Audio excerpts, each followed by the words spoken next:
दलबाट स्वतन्त्र भनिएको सरकार एनजिओको कब्जामा परेको छ। जेनजी आन्दोलन स्वयस्फूर्त भए पनि एनजिओकै प्रतिनिधि मुख्य नेता बने। सरकारमा सहभागी अधिकांश जसो मन्त्री निर्दलीय अर्थात् दलभन्दा बाहिरबाट छन्, त्यसमा दुई मत छैन। तर एनजिओबाट स्वतन्त्र छैनन्। अपवाद बाहेक सबै कुनै न कुनै संस्थासँग जोडिएका छन्। त्यसमाथि पनि यो एक महिनामा सरकारका गतिविधि हेर्दा अमेरिकी बाहुल्यता प्रष्ट देखिएको छ।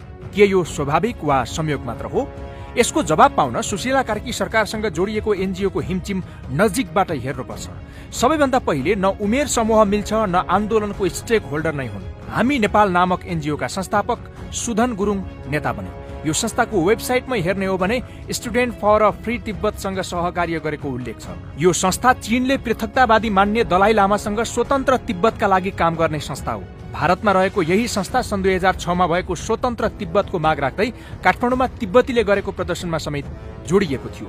गुरुङ बारबारा फाउन्डेसन र ओपन सोसाइटीसँग पनि जोडिएकाले स्वाभाविक रूपमा अमेरिकी उपस्थितिको दबदबा झल्किने विज्ञहरू बताउँछन्। राष्ट्रपति रामचन्द्र पौडेलसँग भएको छलफलमा 20 जना जेनजी नेता शनिबार सहभागी भए। तर बाहिर केही युवाहरू भने अमेरिकी एजेन्टहरू भित्र बसेको भन्दै विरोध गरिरहेका थिए।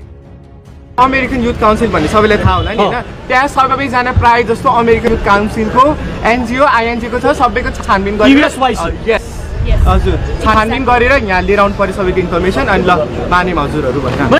बाहिर विरोध चर्किरहँदा एनजीको चकचकी बारे प्रधानमन्त्री कार्कीले नै जवाब दिनु परेको थियो। केही जेनजी प्रतिनिधिले सरकार एनजिओ वा कुनै विदेशी शक्तिले चलाएको हो भन्दै प्रश्न गर्दा कार्कीले कुनै एनजिओले होइन, मैले चलाएको हो भन्दै जवाब फर्काएकी थिइन्। तर कार्कीको सरकारसँग जोडिएका अनेक व्यक्ति प्रत्यक्ष वा अप्रत्यक्ष रूपमा कुनै न कुनै एनजिओसँग जोडिएका पात्र मात्र किन नियुक्त भइरहेका छन्? एनजिओमा संलग्न नहुनेहरूको अन्तरिम सरकारको मन्त्री बन्ने योग्यता किन पुगिरहेको छैन भन्ने जस्ता प्रश्न उठेका छन्। अहिले प्रधानमन्त्री कार्कीले जेनजी युवाहरूलाई समेत सहभागी गराएर मन्त्रीमण्डल विस्तारको तयारी गरेका छन्। गणपतिलाल श्रेष्ठ, बब्लु गुप्ता, रामजी राम र टासी लाजोमलाई मन्त्री बनाउने तयारी छ। तर टासीको नाममा धेरै विवाद देखिएको छ।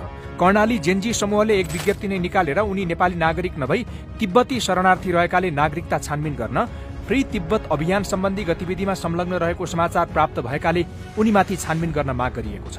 राप्रपाका नेता ज्ञानेन्द्र साईले समेत उनका पुर्खा तिब्बतबाट आएर नक्कली नागरिकता लिँदै कर्णालीमा बसेको आरोप लगाएका छन्। उनी अमेरिकी युथ काउन्सिलको 2024को सदस्य रहेको समेत खुलेको छ। एकातर्फ नेपालमा सरकार बन्दा इतिहासमै नआएको शुभकामना दलाई लामाका तर्फबाट यसै वर्ष आउनु र यी सबै गतिविधि देखिनु सामान्य मात्र होइनन्। अहिले दलहरू पनि इतिहासमै यतिसम्म स्पष्ट विदेशी हस्तक्षेप नेपालमा नदेखेको र आन्दोलन भड्काउनेदेखि रोक्नेसम्मका सबै काम विदेशीहरूबाटै परिचालित रहेको दावी गरिरहेको